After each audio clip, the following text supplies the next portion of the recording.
امریکایانو افغانستان ته راوړه د طالبانو او د امریکایانو ترمنځ جګړه پیل شوه. دوی په خپل منځ کې جوړ رانغلل د یو عرب په سر باندې یا د القاعدې په سر باندې. سوله هم په همدې منول در واخلئ. د سولې مسایل د هغې ورځې چې د طالبانو او د امریکایانو ترمنځ تړون لاسلیک شو، دوی یوې پریکړې ته سره ورسېدل او امریکایان په غونډۍ کېناستل. دوی ګوري اوس چې افغانان څومره وژل کیږي او د افغانستان کوم ښار او کوم کلی او کومه کوڅه ړنګېږي. دوی آرام ناست دي، افغانان په خپلو کې لاس او ګرېوان دي سره. ټرمپ هغه څه وکړل د افغانستان د سولې سره چې هغه په دې ډول باید نه وای شوي. سوله په لاجوجانه ډول او په یو داسې پریکړې سره چې هغه لکه یو ماشومې چې کوي افغانستان ته نه راځي. سوله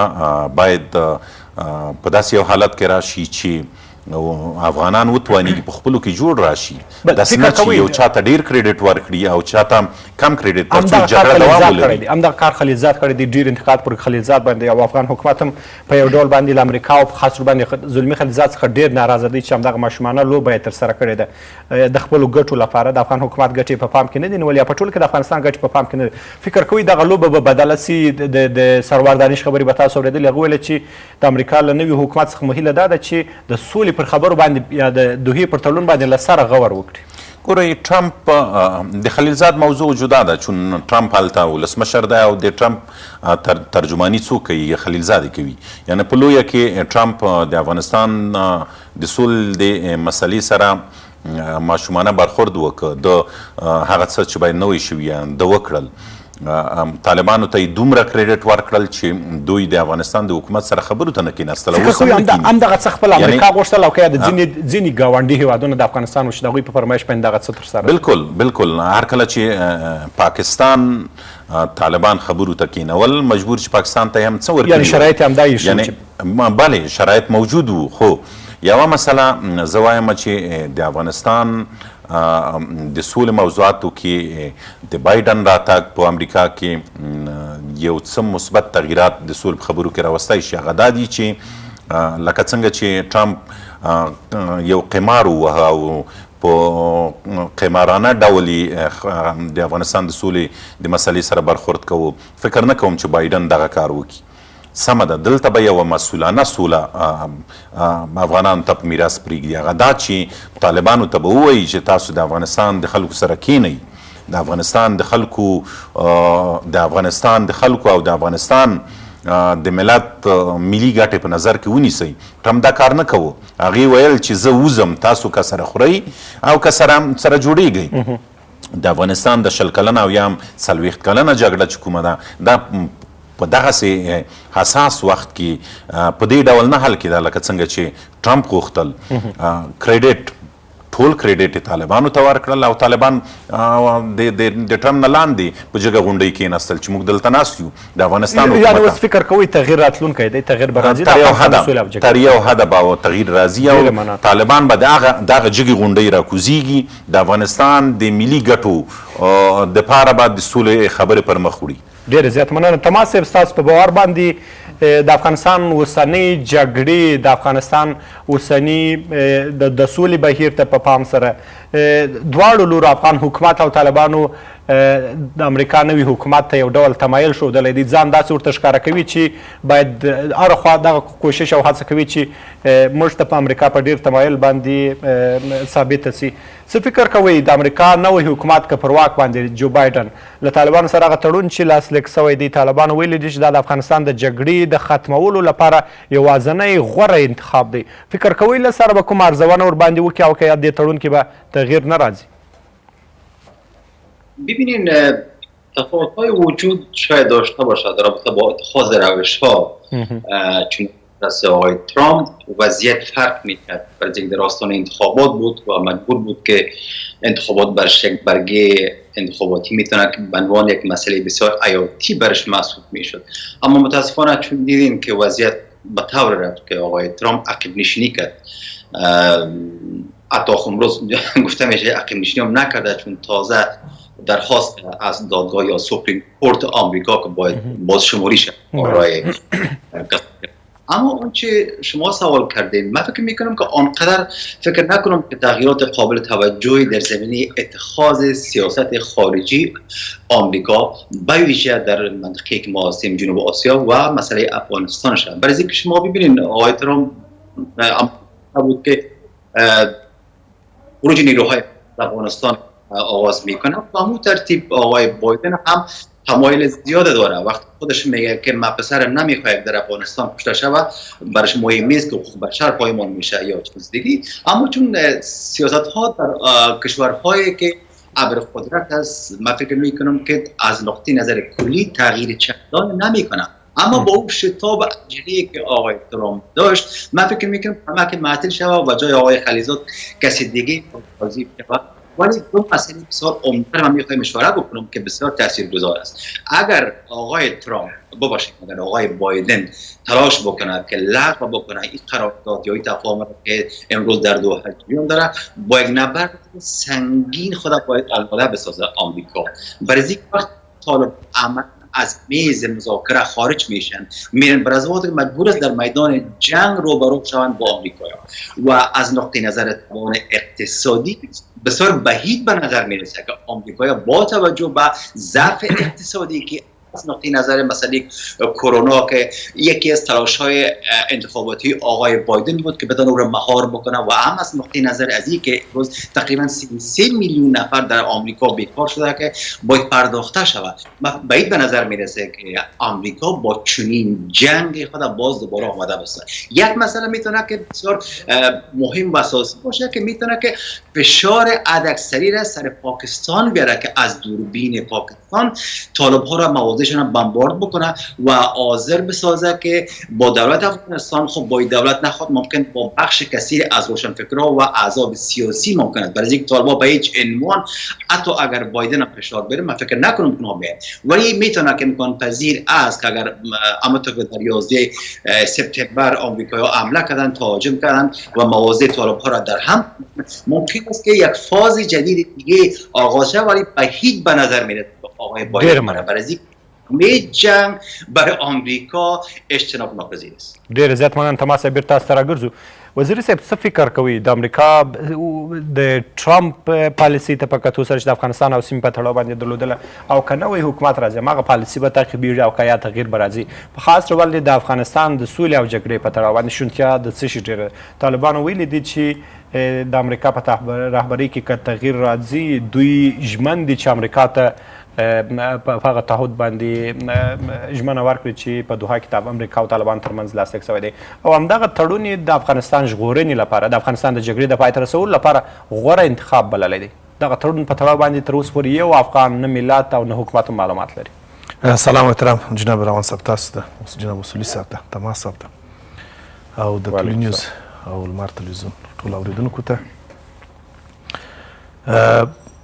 د افغانستان د سولې موضوع تقریبا د 40 کاله چې هم جګړه روانه ده هم د سولې خبرې روانې وي، خو متاسفانه چې د افغانستان ولسونه تر دا اوسه دې ارمان ته ونه رسېدله. مختلف تحلیلونه تر دا اوسه پرې سوي دي. زه په دا اوسنیو شرایطو کې د امریکا کم تغییر چې ویل کېږي چې کم تغییر به راسي او امریکا کې به ډیموکراټان یا بله پالټۍ راسي، زه فکر کوم چې د امریکا پر خارجي سیاست باندې یا پر خارجي پالیسیو باندې به ډېر اغیز ونه کړي، خو په تغییر یا تطبیق د پالیسیو کې چې هغوی هغه استراتیژیانې چې دوی جوړې کړي په هغه کې لږ تیزوالی او مثلا سلو تګ دا پکښې دوی په خارجي پالیسیانو کې راولي. د افغانستان د سولې په هکله باندې به زه فکر کوم چې ډیموکراټان به ډېر تغییر په دې هکله باندې را نه ولي،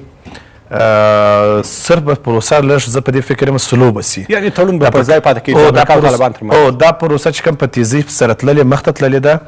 او چون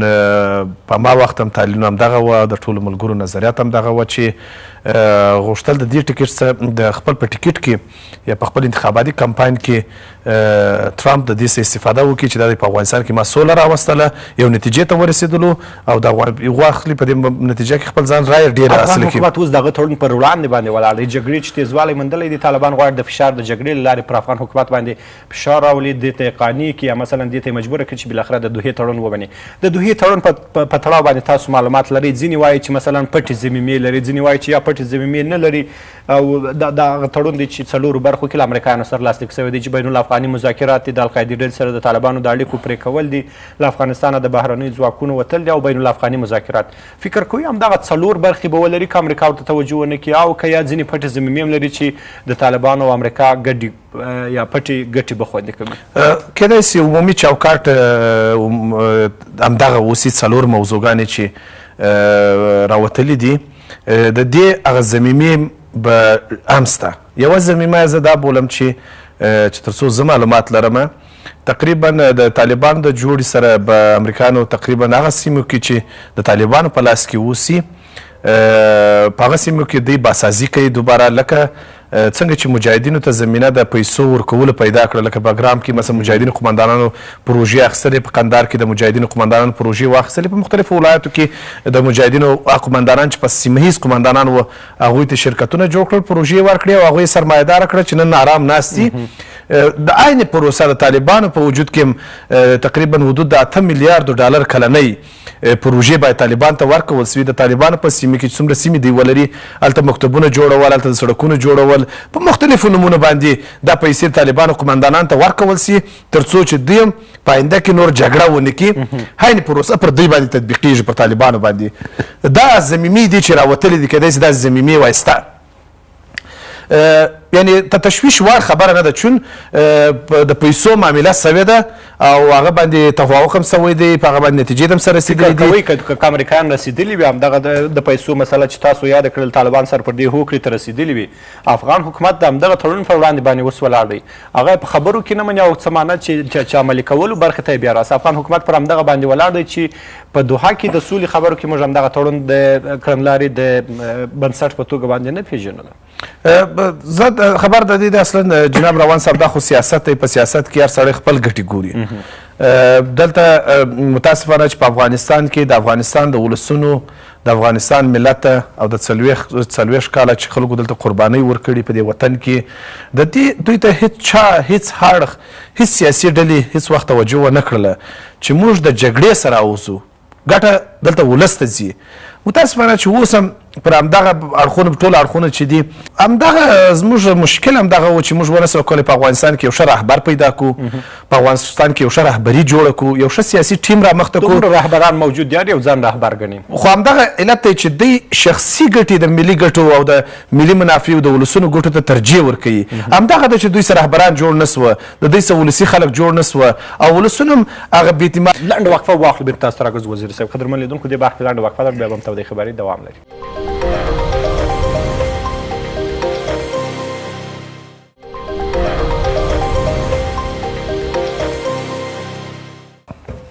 بیا هم ښه راغلاست. همدغه زموږ مشکل همدغه و چې موږ ونسو کولی په افغانستان کې یو ښه رهبر پیدا کړو،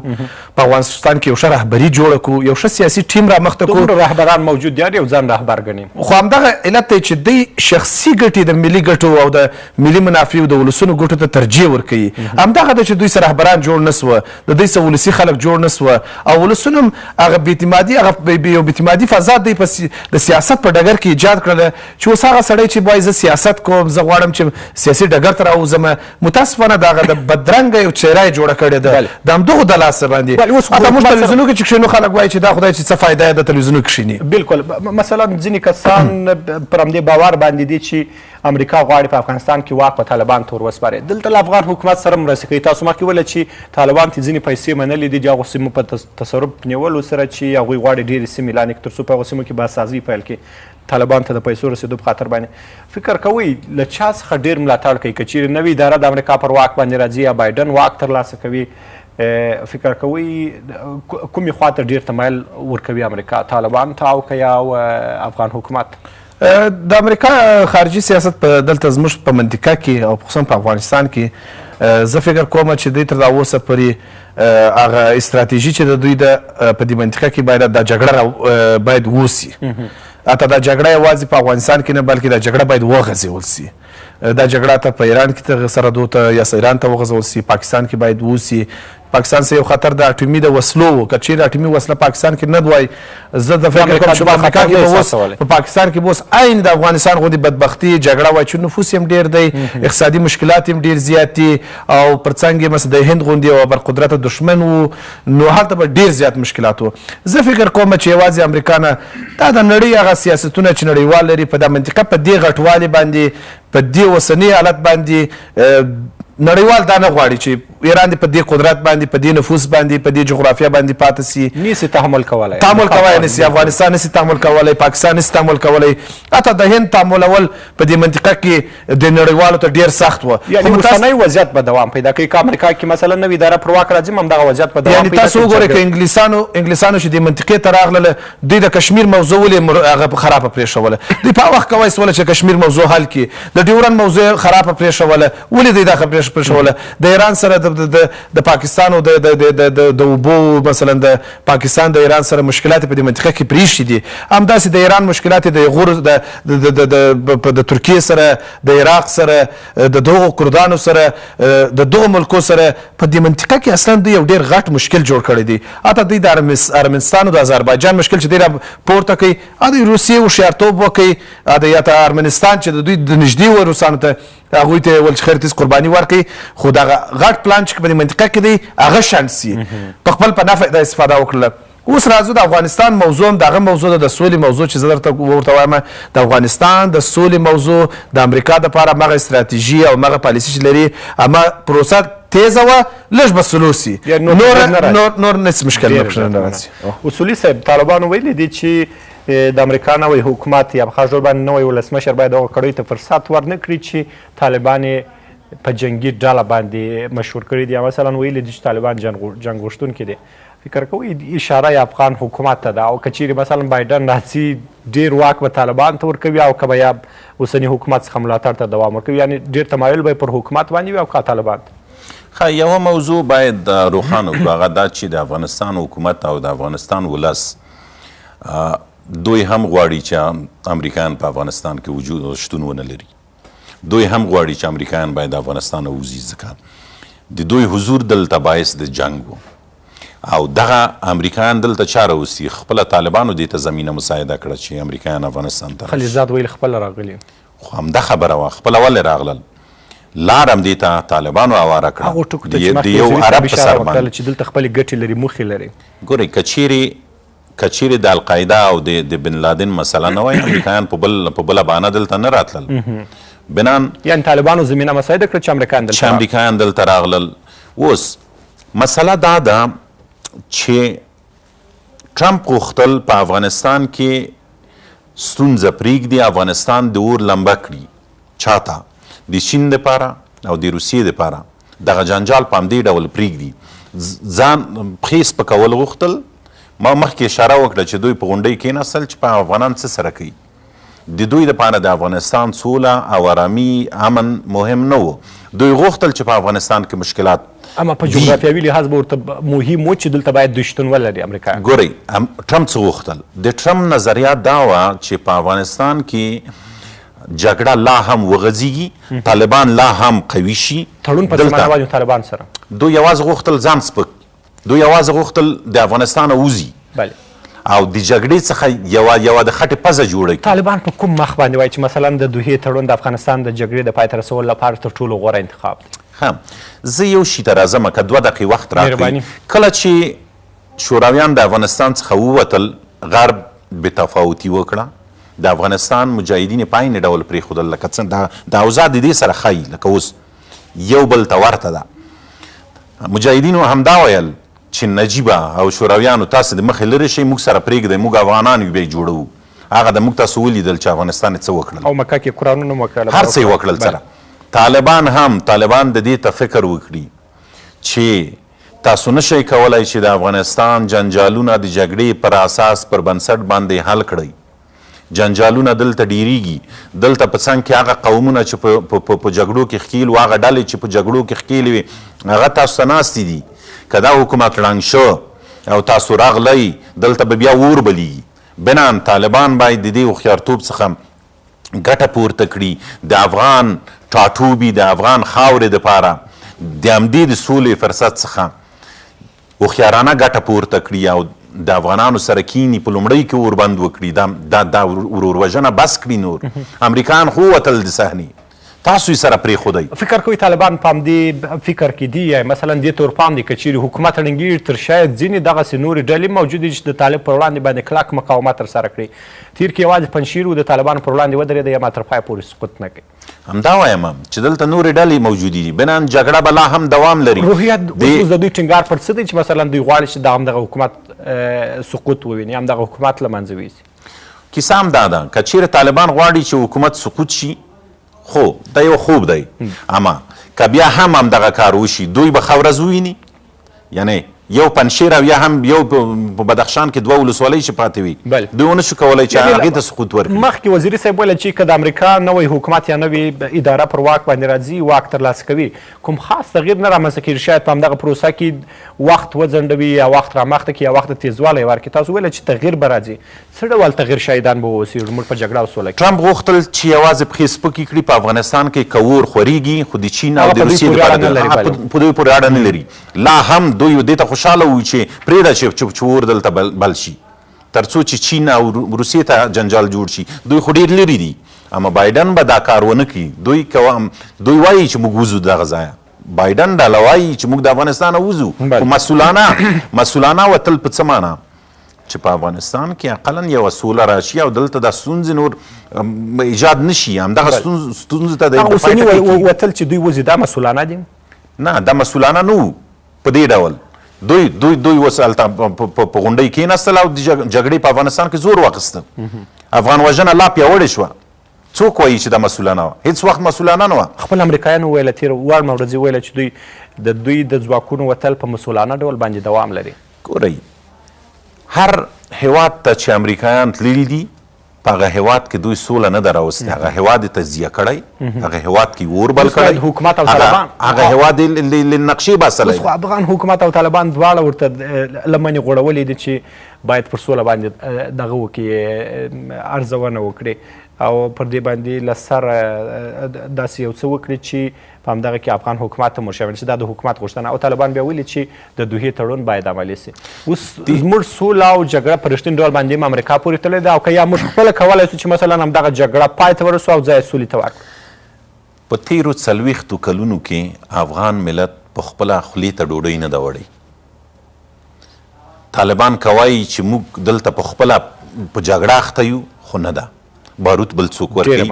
افغان حکومت همدغسې اما یوه خبرې ته باید راشو هغه دا ده چې موږ د پردیو لاسو څخه چې مړۍ راته جوړه کړې په خوله کې یې راکوي د دې څخه باید نور تیر شو خپل د عقل او د سر نه کار واخلو د دې چانس څخه سمه استفاده وکړو ډېر زیات مننه قدرمن لیدونکو دې برخه کې لنډه وقفه لرو بیا به هم تودې خبرې دوام لري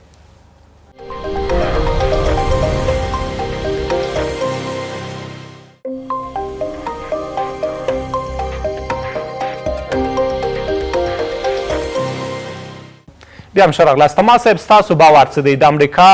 د ټرمپ سیاست ته بهرني سیاست ته په کتو سره د ټرمپ تیرې دورې ته په کتو سره چې په نړیواله کچه باندې د امریکا بې اعتباریو ته ځینې زیانونه رسولي دي هغو ته په پام سره او د بایډن د نوې دورې لپاره چې احتمال لري دی واک ترلاسه کړي دې ته په کتو سره یا د تیر دور ته په کتو سره چې په تیر کې کوم سیاستونه درلودلي د اوباما پر وخت باندې دی مرستیال پاتې سوی دی کوم خاص تغییر چې راتلونکی دی په افغانستان کې څه به وي مخکې وزیري صاحب ویله چې که چیرې نوي اداره هم پر واک باندې راځي کوم تغییر و تبدیل به رامنځته نه سي او ستاسو هم اشاره هم دا وه اما د طالبانو حکومت غوښتنې یا د دې برخه کې د سولې او جګړې په برخه کې امریکا ته د پارلمان غوړول په څه معنا باندې ببینید من کاملا موافق هستم با آقای وزیری ببینید که طور ما باید فکر بکنیم و همچنان از تخیلات تجملی در رابطه با سیاست آمریکا نباید ما غافل باشیم وقتی ما میتونیم تاثیرگذاری اتخاذ دولت جدید آمریکا را در رابطه با مسئله افغانستان مخصوص وقت بکنیم که در افغانستان در تغییر چهره سیاسی و نظامی افغانستان انکشافات بسیار قابل توجهی رخ داده. برای اینکه شما ببینید همونطور که پیشتر مطرح شد، بایدن در زمان آقای اوباما معاون اول بود و چندین بار از نظر بافت‌های سیاسی و اجتماعی افغانستان معلومات بسیار قابل توجهی را هم داشت و همچنان در افغانستان با آقای کرزی، با چهره‌های بسیار سرشناس افغانستان این در رابطه بود. اما چیزی که بسیار مهم است که همونطور که آقای ترامپ من فکر میکنم با عجله و شتاب در مورد افغانستان تصمیم میگرفت، بایدن هم من فکر میکنم که بیشتر در چارچوب منافع خود آمریکا و عمل میکنه. برای از مهم نیست در افغانستان چی میگذره. اگر ما باید منتظر ازی باشیم، برعکس در افغانستان من فکر میکنم که قسم امروز بررسی میکنن مسائل که اگر آقای بایدن به یک تغییر قابل توجهی در مسئله افغانستان من فکر نمیکنم. برای اینکه من پیشترم گفتم که تنها چیزی که میشه آقای خلیلزاد شاید بجای از کسی دیگه باید توظیف شود، چون وزارت خارجه وقت تغییر بخوره هر تیم من فکر میکنم که اگر جمهوری خواه باشن کسی دیگه را منصوب میکنن، تنهایی تغییر میه. و در مسئله دوم شاید که این پروسه صلح که است کمک با شتاب عجله که در دوره آقای ترامپ بود، بایدن چون برای اینکه بسیار مصروف است در مسائل داخلی، برای اینکه ببینید بر هر آمریکایی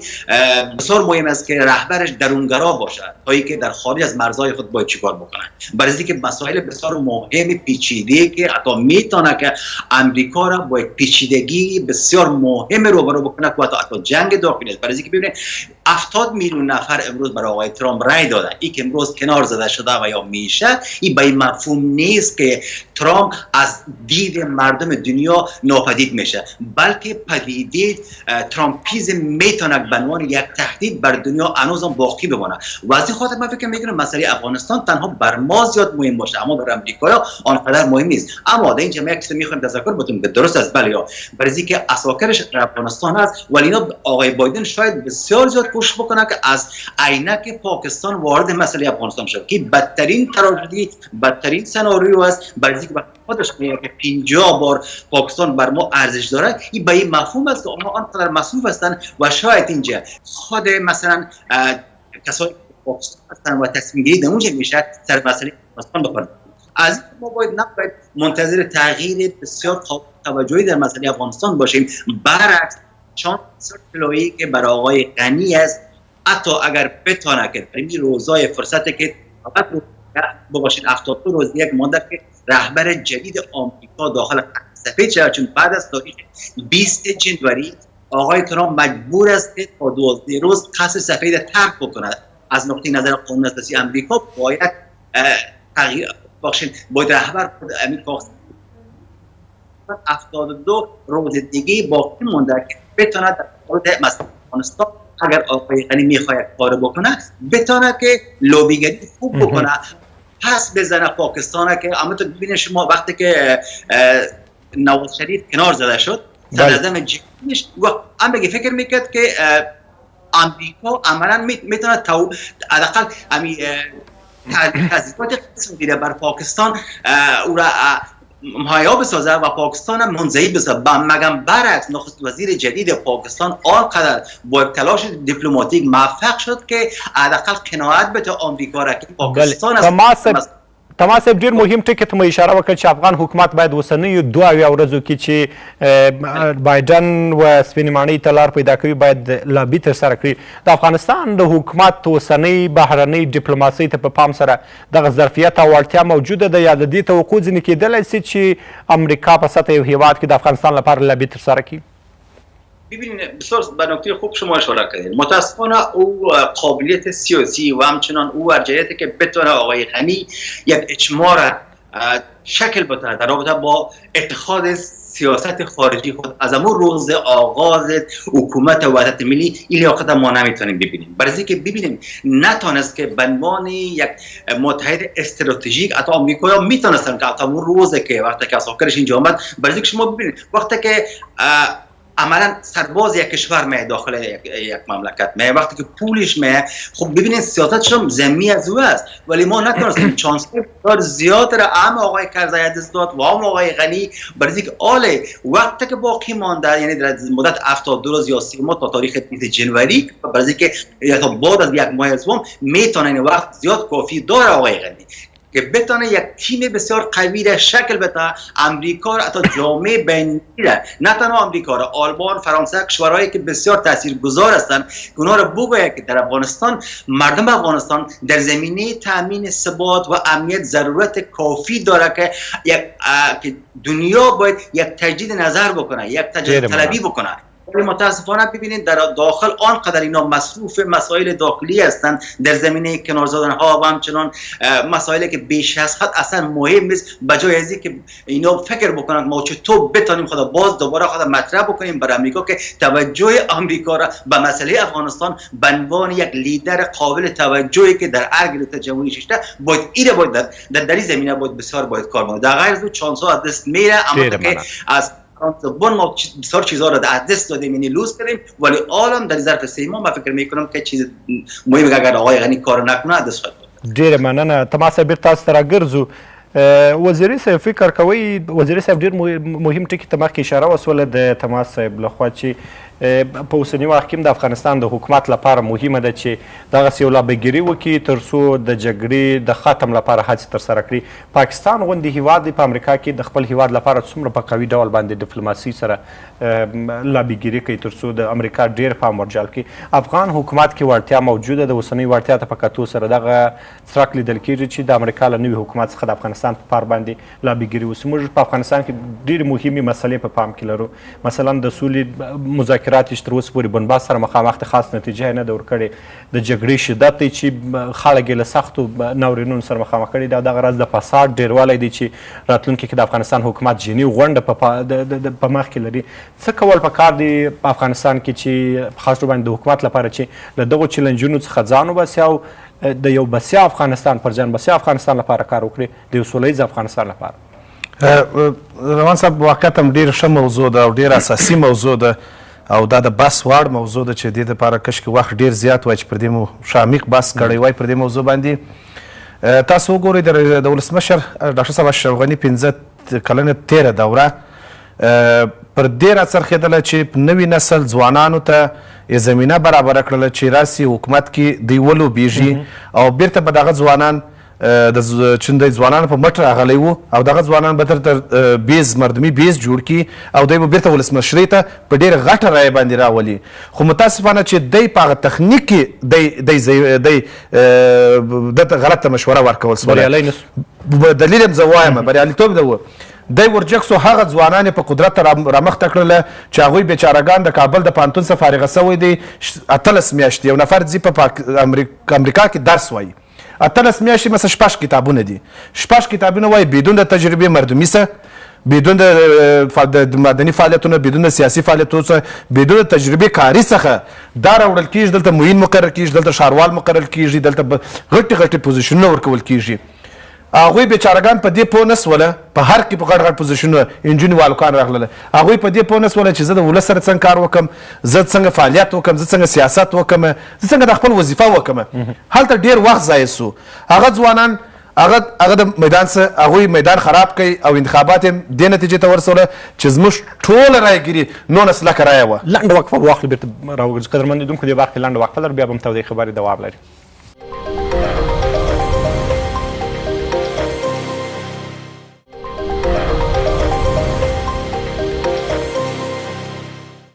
بیا هم ښه راغلاست مهرباني. زموږ ټوله نتیجه 19 لکه رایه ده. 19 لکه رایه ډېر د شرم ځای دی ټولو کمپاینرانو ته او ټولو هغه خلکو ته چې په دې پروسه کې اشتراک کړی و فعالیتونه یې درلودله ډېر د شرم ځای و. اوس راځم د بلې موضوع ده چې اوسنی سیاست چې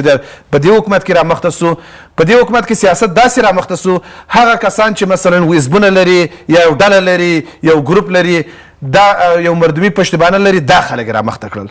دا بیا مهمه نه و چې دا سپین ږیری دی دا غل دی دا فاسد دی دا کار کوی سي دا کار نسي کولی. دا ټیم رامخته سو. اوس پر دې بنیاد باندې سیاست رامخته سو چې دا به دغه بیس او د قدرت به دوی وساتي. دلته متاسفانه چې بیا موږ د چوکۍ دپاره د خپل د بقا دپاره د موټرو د فیشن دپاره څه کوو د سولې موضوع به ټول ته نه وزارت خارجه ته کفایت کوي چې په وزارت خارجه کې یو بخش د سولې را پیدا سي او دغه وزارت خارجه د سولې پروګرام هم مخته بوځي د سرمایه هم دوی لابیکرینګ هم ورته وکړي کار هم ورته وکړي دا پروګرام مخته یوسي د دې لپاره بیا څه ضرورت ده چې شورای عالی مصالح ملي جوړه کوه بیا وزارت د سولې جوړوي بیا دا غټ غټ تشکیلات د پلانکي زوی راوله رئیس که د پلانکي زوی رئیس که د پلانکۍ خوشحاله که پلانکي وکیل خوشحاله وساته دا خوشحاله وساته آخر چې ورننه ځې ټول هم دا خلک دي بخښه داسې یو ځوان دغسې یو سپین ږیری به ته ونه وینې چې د استعداد لیاقت ولري او هغه د برنامه مخته یوسي ټول چې واسطه داره خلک دي دلته دا هم د دې لپاره چې اوس یو چاته یو خوشحاله سي د وطن غم بیا نسته دلته د وطن موضوع بیا نسته دلته زه اوس دا وایم دا د حل موضوع ده موږ کولی سو په امریکا کې نه د دنیا په ټول کونج کې موږ لابینګرۍ کولی سو موږ کار کولی سو دا استعدادونه په موږ کې شته سوله او جګړه له امریکا سره تړلې ده اوس د امریکا پر وړاندې باندې د نوي حکومت پر وړاندې باندې لابینګري لپاره په اوسني حکومت کې ظرفیت او وړتیا ویني دا ظرفیت په موږ کې شته مګر په دې شرط باندې په دې سیاستو باندې چې اوس زما وزیر د خارجه په دې مرحله کې دی چې دی باید وزارت د پارلمان سره رایه واخلي ټول وکیلان ته په سلامۍ ولاړ دي که چېرته ته 5 وکیلان پیژنې یا 2 وکیلان پیژنې یا یو وکیل د پارلمان پیژنې خو ته مقرریږم ستا کار هم کېږي که چیرې ته ونه لرې قسم په قرآن دی که ستا پوښتنه را څوک وکړي هغه مامور هغه سفیر چې لابینګ وزیر ته نسي کولی یا د وزیر ته په پارلمان کار ونسي کولی هغه هم د وزیر نن سبا نه خوښېږي بس موږ متاسفانه چې دا دی چې همیشه د قدرت د ساتلو دپاره د چوکۍ د ساتلو دپاره د چوکۍ د غټوالي دپاره د خپل فیشن دپاره موږ کار کوو د افغانستان د ولس دپاره هېڅوک خدمت نه کوي اوس له دغه حکومته تمه لرئ چې دغسې یو ډیپلوماسي کې دغسې ډیپلوماسي وټاکي چې پر بنیاد باندې وتوانېږي د افغانستان لپاره په دغسې یو مهم او اساس وخت کې ښه لابي وکړي د امریکا له نوي حکومت څخه کولی سي زموږ مشوره دې غوږ ورته ونیسي زما مشوره دا ده د افغانستان خصوصا ولسمشر ته دا نور ته نه دا نور بیا غلطوي بیا بازي ورکوي جناب ولسمشر ته زما مشوره دا ده چې ولسمشره یو دا اوس هم ته کولی سي په امریکا کې موږ ډېر ښه فامیده خلک لرو په امریکا کې ډېر پاک خلک په امریکا کې لرو هم د تجارانو په سطح باندې هم د استادانو د پوهنتون په سطح هم د ځوانانو په سطح په امریکا کې لرو د دو خلکو سره عاجل د خپله ته اوس هم عزت لرې ته اوس هم ابرو لرې اوس دې خلک مني د افغانستان ولسمشر یې تماس ونیسه د هر چا سره همدغه ځوانان همدغه خلک هلته سره هماهنګ کړه هماغه دوی کار شروع کړي هلته پوهنتون شته تجاران شته سیاستمداران شته په امریکا کې شته که ولسمشر چې خالي ولسمشر یو ټلیفون ورته وکړي او خبرې ورسره وکړي دا خلک اتومات فعالیږي هلته دا خلک هر څه چې په امریکا کې دوی روابط لري دوی شناخت لري هلته ژوند کوي دوی کولی سي د افغانستان دپاره په دې 2 ورځو کې یو ډېره ګټه یعنې هغه استراتیژي چې اوس په افغانستان دپاره بیا جوړېږي بایډن یې جوړي په هغې کې د افغانستان دپاره یو ښه یعنې منافعت د افغانستان ګټه راوړي دا یګانه لارې ده او ولسمشر ته زموږ مشوره ده چې د دې پر هغه څه کار واخلي ډېره زیات مننه اصولي صاحب تاسو حل لاره چاره څه ګڼئ په دغسې یو مهم او اساس وخت او د ډیپلوماسۍ په برخه کې د افغان حکومت پر اوسنۍ پیاوړتیاو یا ظرفیتونو باندې باور لرئ او که ګورئ 40 کاله موږ په جګړه کې یو که موږ ووایو چې 100 په 100 کې زموږ ډیپلوماټیکې هلې ځلې پیاوړې وې دا هم سامه ده په هره برخه کې موږ ضعفونه او کمزورۍ لرو علت یې همدا دی چې په ځوانانو کې کله چې اعتبار په ځوانانو وشي ځوانان چې میدان ته راشي هغه په خپله برخه کې فساد شروع کړي ډېر ښه سړی خو چې یو ولایت ته یې ولیږي د والي په حیث باندې هلته غلا شروع کړي خو جز د کل تابع وینم وایم که نه دلته ستونزې شته دي بل ځوان راولاړ شي هغه د معین په حیث باندې هلته ولیږي چې به هلته تغییرات راولي هغه هم په فساد کې ښکیل وي رهبر د ګوند مشر د ګوند غړي آزاد خلک یعنی ټول د ملت یو نه یو ډول موږ په فساد کې ښکیل یو دا باید ومنو اخوا هم همداسې خبره ده په طالبانو کې هم دغه اوس موږ د 40 کاله د هېواد چا راته وران کړی موږ یې وران کړی دی که شوروی و موږ راوستی دی د شوروي په بم باندې خپل هېواد وران کړی دی که د طالبانو او د مجاهدینو په وخت کې عربان و موږ راوستی دي پنجابیان و موږ راوستی دي همدا امریکایان چا راوستل همدا امریکایان موږ افغانان راوستی په اوس کې هم دلته چې بهرنیان وجود لري او د طالبانو په لیکه کې دي دلته عملا غربیان حضور لري یعنې د ټولې کړنې زموږ دي وطن تر هغې نه جوړیږي تر څو چې په موږ کې تغییر رانشي الله تعالی قرآن شریف کې وایي تر څو چې تاسو په ځان کې تغییر رانولئ زه په تاسو کې تغییر نه راولم تر هغې چې موږ په ځان کې تغییر رانولو دلته هره هڅه ناکامه ده بنان ممکنه ده چې تغییر راسي ممکنه موږ د دې وړاندې چې ځان کې تغییر راوړو له نورو غوښتنه کوو چې په موږ کې تغییر راولي کیسه هم دا ده دا تغییر نه راځي یعنې موږ که امریکایانو ته وایو چې تاسو موږ دپاره سوله راولئ دا غلطه ده تر هغې چې طالبان او حکومت دواړه جناوي چې په ځان کې تغییر رانولي او سوله ونه غواړي اوربند ونه غواړي په دې هېواد کې تر هغې دلته نه سوله راځي نه تغییرات راځي او بیا هم که دوی سره یو ځای شول بیا هم جنجال نور پیښیږي بل جنجال دلته زیږي یعنې جنجال په موږ کې دی اوس احتمال د څه شي ډېر دی اوس احتمال د څه شي ډېر دی که چیرې مثلا د امریکا نوی حکومت پر واک باندې راځي فکر کوي د امریکا نوی حکومت به د افغانستان دغه مسلې ته دومره توجه وکړي له خپلمنځي جوړجاړي پرته د امریکا نوی حکومت به دومره وکولی شي چې دا د سولې پروسه به یو څه منظمه کړي طالبانو ته به وښیي چې موږ مسؤلانه تګ د افغانستان څخه غواړو مسؤلانه تګ دا نه دی لکه په اوس کې چې دی چې موږ درنه ووتو دغه د پوځونه هم دلته کم کړل او تاسو سره وژنئ اوس دغه 2 ورځې چې پاتې دي د امریکا نوی ولسمشر به لوړه کوي یا به واک ترلاسه کوي په دغه وخت کې افغان حکومت ته څه کول پکار دي دواړو لور ته څه کول پکار دي طالبانو ته او افغان حکومت ته اقلا که نور نسي کولی دغه د جګړې شدت څه ډول راکمولی ښه زما په فکر د جګړې شدت طالبان نه راکموي دوی به د جګړې ته لا هم شدت ورکړي لکه څنګه چې اوس معلومیږي د هره ورځ دلته افغانان وژل کیږي ګوره یا خو هم طالبان چې وژل کیږي هغوی هم افغانان دي خپل ځانونه هم وژني او نور افغانان هم وژني دلته تر هغې چې نوی حکومت په رول کې راځي دوی د امریکا واګې په لاس کې اخلي او دوی وکولی شي چې د سولې په پروسې باندې تجدید نظر وکړي تر هغې وخت شته لنډ وقفه لرو قدرمن لیدونکو دې برخه کې لنډ وقفه لرو بیا به هم تر دې خبر دوام لري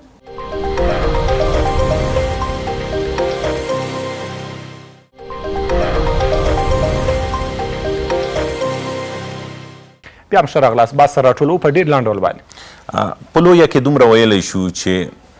طالبان او حکومت دواړه د دې حساس پړاو او د دې